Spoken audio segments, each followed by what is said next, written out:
everybody. Welcome to another exciting episode of Javier in the Air. So this is Season 7, Episode 5. So I have a good one for you today. Might be a little bit shorter than the other ones. I know I keep saying that and I keep hitting that 30-minute mark, but I'm pretty sure this is going to be less than 30 minutes. So anyway, we're going to have a good Trash in the Hood, Zen Moment, a catch up on a project that I just finished last week that I'll be showing here today, and it's going to be the start of a multi-tier project. So I think I did okay with it. We'll see how it looks when I'm done. And I am pretty much done. I just need to finish one part of it. And I'll go into that today. And then we're going to have our Jav-A Beans out at a new place that I've never been to before. It's actually close to my office. And then we'll wrap it up with the spirit times. So let's go ahead and go into our Trash in the Hood. Dark Frog Social Media presents Trash in the Hood, weeks 185 and 186. Hey everybody, welcome to week 185, day 2. So this is a little bit smaller, and these weeks will be a little bit smaller than I have been as far as distance goes. This was a $1.25, and as you see, I went around some areas I normally go and then some I don't. So I found the normal food stuff because it was a Tuesday. I did find not a shiv, but I did find a knife in the middle of the road, along with some PVC pipe pieces, some very interesting T-squares, and I kept those because I think I can use them for various projects that I have. And then the beer cans and a bunch of paper and receipts and plastic and bits of metal and bits of cars. And then the usual about 30 plus cigarette butts. So this one was about 1.76 miles, and as you see, it was just kind of a out, take a left and then come back, all right, take a right and then take a right and then come back. And so, but this was along 620, so I did find some interesting things.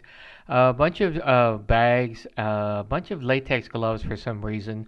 The normal beer cans that I find, a lot of food wrappers and food containers. Not as many cigarette butts as I normally would, so I was surprised around that route that I didn't find as many as I normally do. And then a vape. I think it was a vape box, vape pen box, and just normal pieces of trash. Now this one I did go pretty far, so I was proud of myself. This was week 185, day 5. I went out almost about 2.5 miles, and it was a straight shot. So I went out, went all the way down El Salito Parkway and back. I did find some interesting things, a vape box and then some sort of vape pen that I'd never seen before. A bunch of cigarette butts as normal, paper, a lot of stuff from coffee places and receipts, and there's a tennis ball right there, and then beer cans and cider cans and whatnot, and then a bunch of gloves. I've been finding a lot of gloves the past couple of months. I'm not sure what that means or why that is, but there you have it. This is week 186, day 2. So this was about 1.5 miles. As you see, it's actually it looks like the shape of a weird sort of gun, but it was just kind of a wandering around, and it shows little things when I wander left and right across a wider street. So not a lot of cigarette butts here, but I did find a vape pen.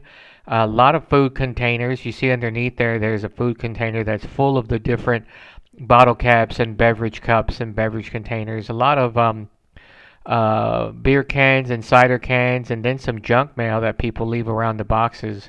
They don't realize that gets picked up by people like me, but they do. So please keep your junk mail until you get home and throw it out in your recycle. This last one here is week 186, day 6, 1.68 miles. Kind of a little square and a little thing sticking out there. So it wasn't that bad. It was a good day for it as well. Muggy, but it wasn't raining. I found this little guy as I was walking down El Salito. I looked up and noticed that it was on top of one person's shed. So I thought it'd be cool to share some of the interesting things that I see on my routes throughout the neighborhood. And then finally, the last bit of trash here is about actually it was about 47 cigarette butts, a cigarette box, another vape pen, a bunch of containers, liquid containers this route. water bottles and milk bottles and all sorts of things, and then also a lot of food containers that are underneath also. Like it was on the other one. I guess everybody had the munchies or something. I wasn't exactly sure what that was, but there you have it. So there you have it. I want to thank the people that I see every now and then on the streets as they drive by and they honk at me and they say, thanks and everything. So I really appreciate that. Shows that I'm out on the road enough, and two, that people are appreciative of someone out there trying to keep their neighborhood clean. Now, this is nowhere in comparison to some of the bigger projects that I've seen across the country where they really have a lot of junk that they're picking up, and more power to them. But they also get other people to go out there with them, and they're pulling down like tires and washing machines and stuff like that. Luckily, my neighborhood has not gotten into that. There's not a lot of ditches or wide open fields that people can just go and dump stuff. There are some trails that are hidden, but I don't go on the trails myself, but I do know that there's people that go and pick up on the trails, so kudos to them. So now we're going to go ahead and go into our Zen time. So this will be a new one again. Maybe I'll do AI, maybe I won't. And I know there's beginning to be a lot of concern and discussion about AI. There already was, but it's becoming more so as people realize how much time and effort and how much energy is actually used by AI. But so I may keep it to a minimum. We'll see. All right, so let's have our Zen time.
Okay, so there you have our Zen moment.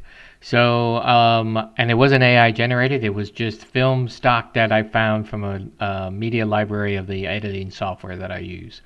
So that turned out good. There's been also a lot of talk, feedback, I should say, about some of my um, segments that I've done in the past and whether I should bring some back or not. So I'm still continuing to get feedback, and I'd like to get feedback of more people letting me know what they would like to see on the show. So if you are a first time newcomer to the show, welcome. And if you are someone who's been here before, welcome back.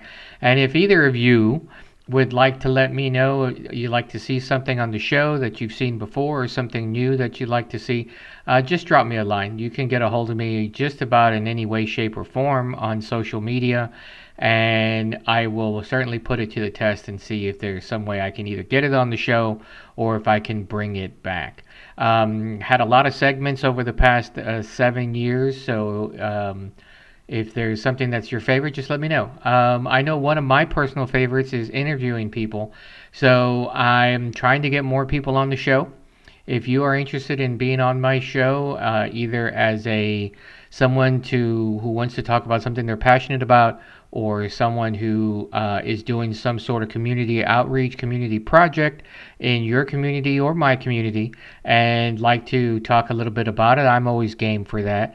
And if you would like to be a co-host on the show where we pitch ideas at each other, I'm more than interested in that.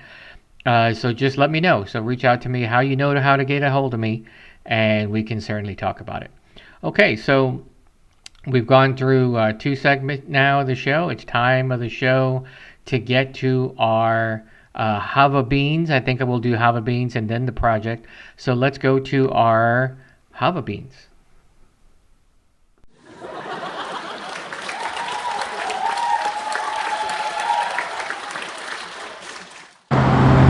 Hey, so we're out at Merfolk Coffee House. I think it's called something else, but it's Merfolk Coffee. Trying out down here off of Congress on a Wednesday of all things. I know it's weird. Go with me. So I had their cortado, which was really good. A little bit on the tart side, not bitter, but a little bit tart. But I liked it. As you see, it's empty. And now I'm having their Clown Princess. So, which is blueberry and regular milk and coffee, and I think almond. I'll double check on that. So, here we go.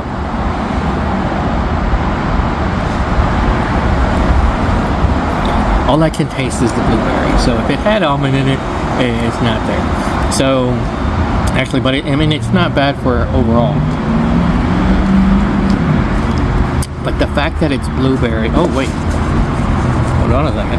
Let me mix it up again. Okay, I sucked out most of the blueberry. Must have been floating on top or in one of the levels that I did. So I mixed it up now. Now I can taste the almond. So better than I think because I hit too much blueberry. So I'm gonna give this 3 beans out of 5. So that's 3 beans out of 5 out here at Merfolk with their Clown Princess. All right, so if you'd like to see me out at your coffee shop, specifically if it's a mom and pop type coffee shop, then just let me know. If you'd like me to be at your favorite coffee shop, shoot me a line as well, and I will see if I can get out there. I'd like to, I usually stay around the Cedar Park or North Austin area because there are just so many coffee shops there. But as you see, I did get down to Merfolk, which is way down south, and it's actually just a bit further south than where my office is, which is close to Barton Creek Mall. But so I will get out there, especially if it's really good coffee. I hit a couple of places a couple times because I forget that I need to video more, and I'm out there anyway. So I will try to hit some other places now that I'm trying to make a conscious effort on it. So there you have it. And if there's anything else you'd like to see me do as far as liquid refreshment or maybe even start some restaurant reviews, be sure and let me know. Now, as always, I'd like to mention that I am not sponsored by anyone. There is no one paying for me to do this. There's no one that pays me to go and pick up trash. There's no one that pays me to do the coffee reviews and any other reviews that I do, even the Spirit Times. So if you would like to become a patron of the show, I'm not even sure I would know what to do. But if you'd like to, just let me know. And then I will have to change the format a bit. And then I will have to stop saying this, which is that I'm not getting paid for this show. This is a free show. All right, so now that we've gone through 3 segments now, let's go ahead and get to our project. I think you're going to like it. Some people have been talking about this in the circles that I'm in. I've been talking about it for a while in different circles that I'm in. And I just finally now I'm getting the hang of it, and I will be working on it more and more until I get to the finished product that I want to do. So let's go ahead and get to it.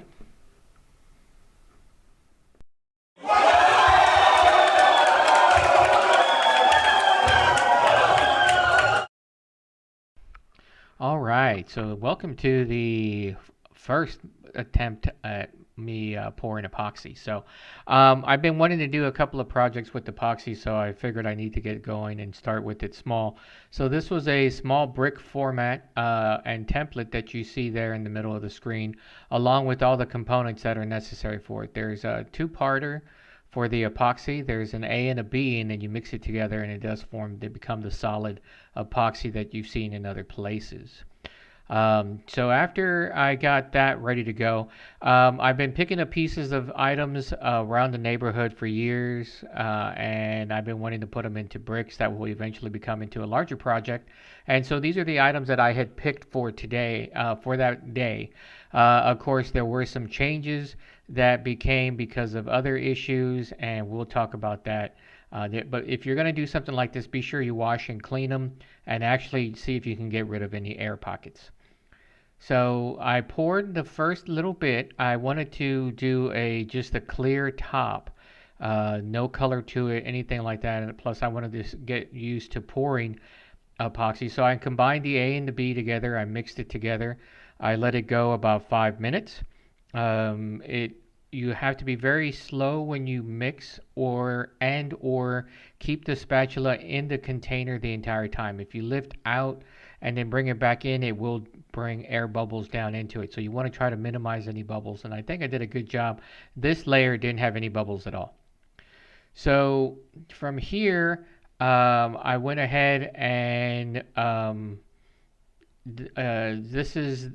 let this solidify for a couple of hours, and it still may be a little bit soft, but it was where it said to go if you wanted to do layering. So this was the layers that I did. And then I looked at this and I figured it was good enough so I can start putting the objects in. Well, these are the objects that I wound up putting in. So as you see here, I got rid of the little heavy weight that I had. I figured it wouldn't go well, but actually it probably would have. And people can tell kind of what these are. The bottom right, I'm not sure what that is at all, but it was one of the things that I found on one of the mini walks that I've done. So I placed them in areas to make sure that they will get the epoxy all around it. And what I forgot to realize, which they even mentioned, and yet I still did it anyway, is that there will be possibly air pockets. And I'll show you what I mean here in a second. So this is, as I prepare the A and the B together, I mixed it together and I decided that I needed to then now go with the paints. So I bought some paints, or some dyes, I should say, rather, that go for specifically for epoxy. Now, there's two types that I saw. One of them is like a solid stain, and one of them is a transparent. So if you want to go with solid, of course, you're not going to be able to see through it. So I went with transparent, and for this sake, I went with yellow to kind of go off of the yellow that you saw in one of the objects inside the template. So you mix it. Now when you add this, you're supposed to add the A and B together, let that go about 5 minutes, and then you add the dye or the stain. So I had really small bottles that I got, 16 different colors, but each one was a tiny small bottle. And because of that, one entire bottle is what I needed to get this color. Now this is when I poured it. So the problem that you see as I had started to go, as it started to cure, the M started to raise up from underneath, and because there was air pockets underneath, and you see there's still two bubbles there that I just couldn't get rid of that formed at the last second. And all of them raised up a bit. In fact, the bottom right little tchotchke thing, I couldn't get rid of it, the air in it. You have to make sure that the items that you put in here are less dense than the epoxy, or denser than the epoxy, or they will rise. So what I should have done is cut a little hole on one side of it so that the air can be out and I could fill it with epoxy before I put it into the template. But I didn't do that.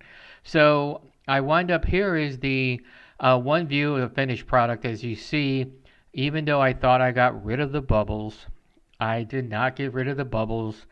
And even though I thought that these items were denser than the epoxy, it turns out they were not denser than the epoxy.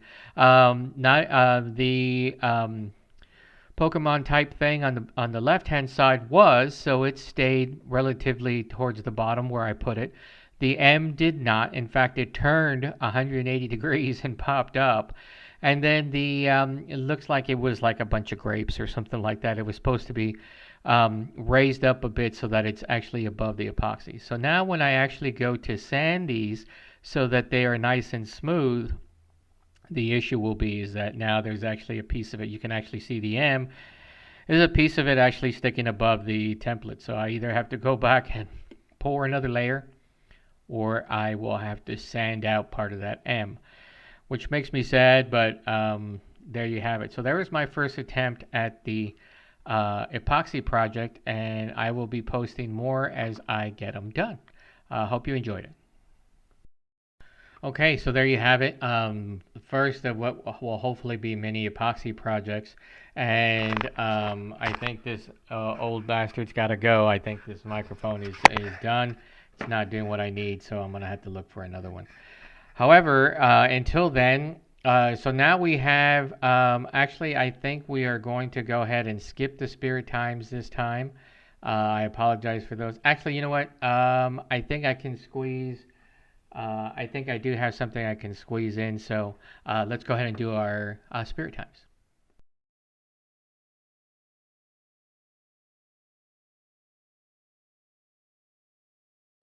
Okay, so here is our spirit time, but I'm going to do something a little bit different because I just got these, or actually I've had these for a while, but I haven't put them on the show. So I hope this comes out all right. The feedback looks like I'm going really slow, and I hope that's not the case. So anyway, this is from Jones Soda Company. For those of you who may not be familiar, Jones Soda Company did some crazy flavors back in the early aughts, and this is their homage, or their in reverence to the Fallout series, both the one on TV and the video game. If you are familiar with the video game and or the show, you know that it's important to keep your bottle tops and bottle caps or bottle tops. And this is Sunset Sarsaparilla.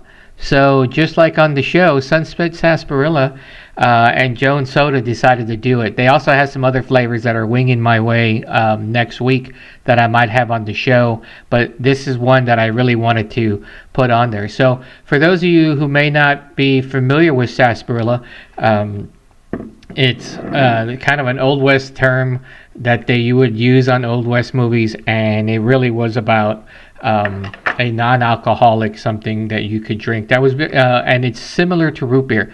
Now the difference with root beer is that you use sassafras mainly to make the root beer, and ginger root. From that, it's a little bit sweeter. It's a little bit. Well, it's just a little bit sweeter and a little bit less medicinal. Sarsaparilla is made from the sarsaparilla plant, and is a little bit less sweet, a little bit more on the bitter medicinal herbal side, and so that's mainly the big difference. A lot of people think that they are the same, and they're very similar, but they are not the same. So I'm going to go ahead and open up one of these Sunset Sarsaparillas. So let's see how it goes. I'm going to be careful because I want to maintain the cap. And when I finish this, I will put the cap back on and squeeze it back on there, and because I want to keep it. So there is the Sunset Sarsaparilla, and let's go ahead and try the sarsaparilla.